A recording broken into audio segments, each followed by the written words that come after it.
What's up guys, Caleb here with another installment of Reality Check, and today we are talking about the FlashForge Guider II.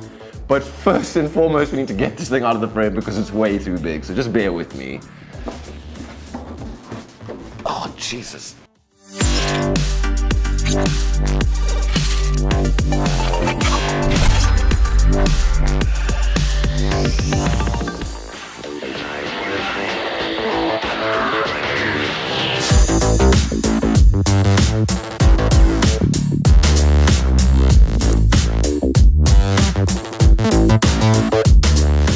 Okay guys, so today it's all about the FlashForge Guider II 3D printer. Now this thing is pretty cool. It's basically an updated version of the FlashForge Guider I.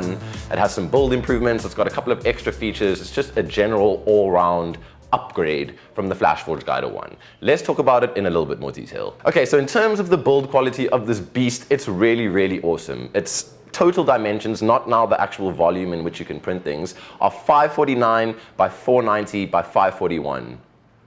Is that right? Yes, no, I got that right. That was the correct build size. So it's pretty big. It comes in at a hefty 30 kilograms, but if you consider the size of it and the build quality of it, it's definitely a relative weight. It's a full steel frame with some ABS side panels. Actually, interestingly enough, you could print your own 3D printer from this 3D printer. Printception, if you will. So it features a heated bed, which is better for ABS filament printing, but the bed is also made out of glass, which obviously retains heat better and just gives you a better print overall. I think one of the coolest things about this 3D printer is the touchscreen interface that it has. So it features a 5-inch display panel in which you can completely control all the functions of the 3D printer. And what's really nice about this is A, that it's multilingual, so whatever country you order this from, it should be compatible with your language. And then also, it gives you a visual representation of what you're about to print. So if you upload a model into it, you don't have to worry about matching the correct name to the file that you've uploaded. It actually gives you a representation on the screen of what your print is going to look like. So that's really cool. It's also just an improvement over other models that have analog controls. It's a lot easier to understand. It can be a bit finicky with the analog controls, so I think that was a really nice, clever touch by FlashForge. Its internal volume is 280 by 250 by 300, so that's the size in which you can print things, which is pretty big. It's not the biggest 3D printer that you can get out there. I mean, there are some that can print full-sized human models. So this is good for things like product testing and modeling. So if you have like a headphone stand that you want to see how it looks like in real life, or if you're a character creator and you want to see what your character looks like in a 3D perspective in the real world, it's really useful for things like that. So it's a professional mid-level 3D printer at a really decent price. Let's talk about some of the additional features that come along with the FlashForge Guider II. This thing is really making my tongue twist.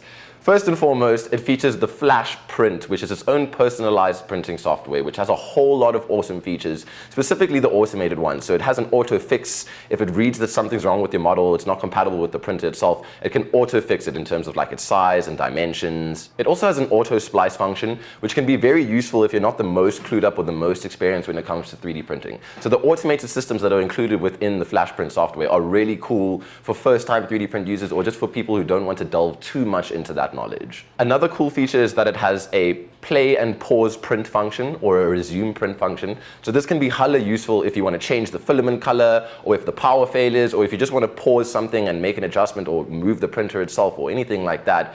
This feature can be really helpful because prints can last for really extended periods of time. So it's a nice addition for flexibility. So a lot of other 3D printers also feature auto leveling, and the FlashForge Guider II doesn't have that, but what it does have is a super precise laser leveling function. So it levels it on 3 separate points with laser rays, basically. So that is pretty much as accurate as a level can get.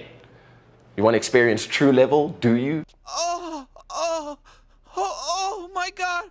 Oh Christ! Yeah, true level. Another one of the improved features is the way that they've changed the build design. So it's now a closed design, which helps improve your temperature control, which basically is going to give you a much more precise print. So that's also a nice, well thought out design feature that they've changed with the FlashForge Guider II.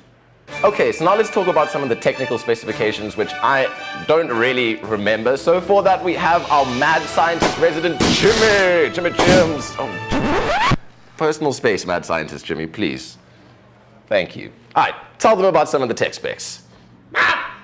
So what that basically means is that it's a super thin layer of print. So you can get the most detail, a lot of detail with that level of thin layering.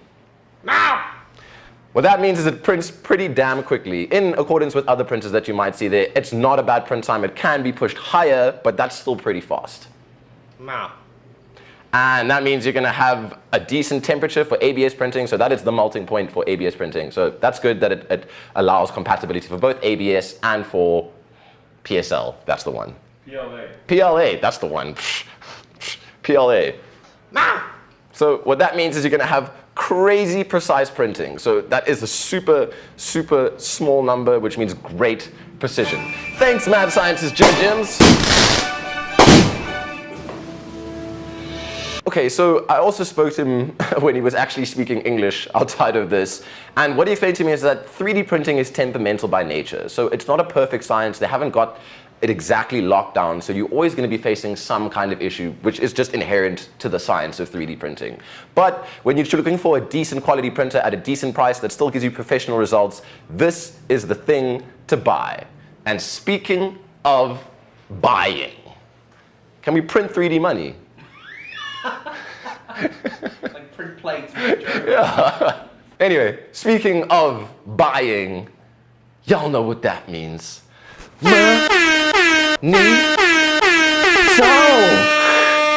At the time of this recording, this puppy, well, it's not actually here, but the FlashForge Guider II was priced at around 24,000 Rand on ams3d.coza.